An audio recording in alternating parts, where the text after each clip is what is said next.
Karena manusia itu tidak bisa mengenal Allah, maka mereka mengaktualisasikan dengan bentuk-bentuk binatang-binatang. Dan kalau kita lihat tindakan selanjutnya setelah penyembahan berhala itu adalah kehidupan moral yang begitu jatuh dari manusia. Kenapa? Karena sebenarnya apa yang manusia sembah itu adalah dirinya sendiri. Dirinya sendiri yang akan teraktualisasi. Jadi pada dasarnya manusia itu tidak bisa menyatakan dirinya sendiri. Pada dasarnya manusia diciptakan, ya kodratnya tanda kutipnya, adalah untuk menggambarkan, untuk memanifestasikan siapa yang menjadi penguasanya. Makanya dia diciptakan sebagai gambar Allah, gambar Kristus itu. Karena Kristuslah yang direncanakan menjadi penguasanya. Namun ketika manusia itu mengaktualisasikan dirinya, maka ternyata dia lebih memilih iblislah yang akan dia representasikan. Iblislah yang menjadi penguasanya.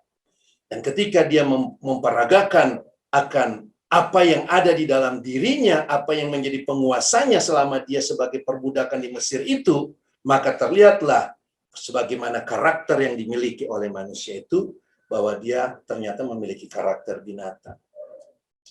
Ini prinsip yang diperlihatkan dalam tulisan Mazmur. Mazmur 115, kalau kita lihat di sini, berhala-berhala mereka adalah perak dan emas, buatan tangan manusia. Mempunyai mulut tetapi tidak dapat berkata-kata, mempunyai mata tetapi tidak dapat melihat, mempunyai telinga tetapi tidak dapat mendengar, mempunyai hidung tetapi tidak dapat mencium, mempunyai tangan tetapi tidak dapat meraba-raba, mempunyai kaki tetapi tidak dapat berjalan dan tidak dapat memberi suara dengan kerongkongannya.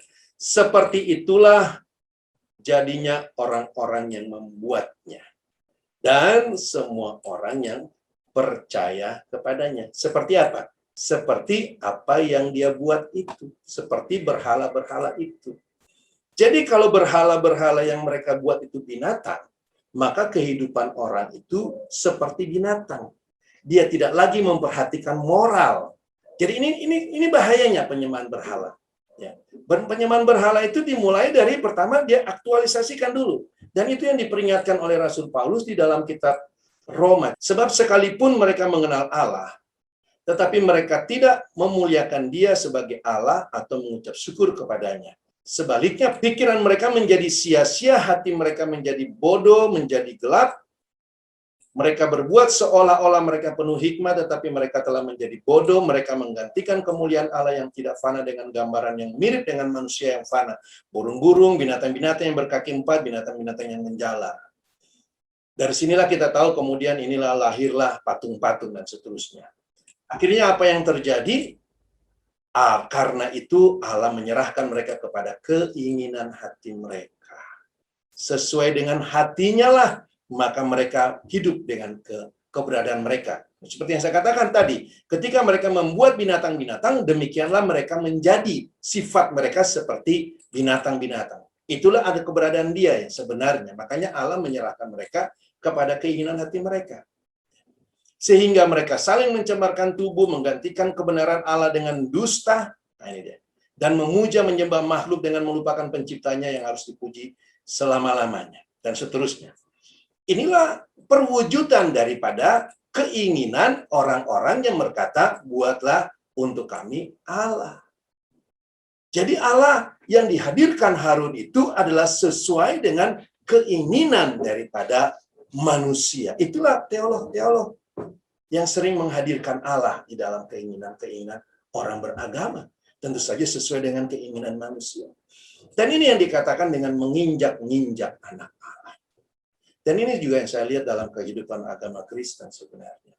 Saudara-saudara kita yang percaya oneness itu adalah orang-orang yang menginjak-ninjak anak Allah. Karena di satu sisi mereka tidak lagi mengakui anak Allah sampai sekarang. Dan penulis Ibrani katakan orang-orang yang seperti ini adalah orang-orang yang menginjak-ninjak anak Allah. Perhatikan di situ. Dia bukan menginjak-ninjak Allah, tapi dia menginjak-ninjak anak Allah. Dia meniadakan anak Allah itu.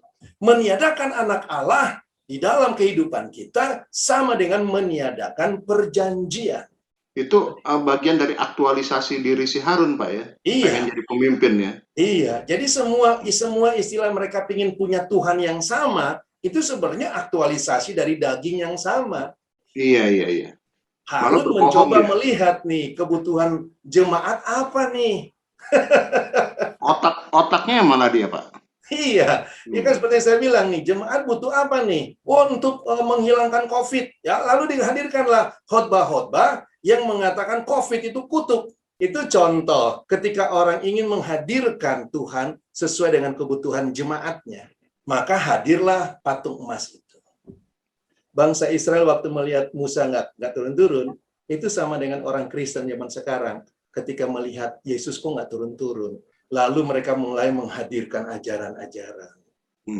Ada yang mengajarkan futuris, ya kan? Ada banyak ajaran yang mereka buat. Lalu mereka mulai mengkotak-kotakan Allah, ya kan?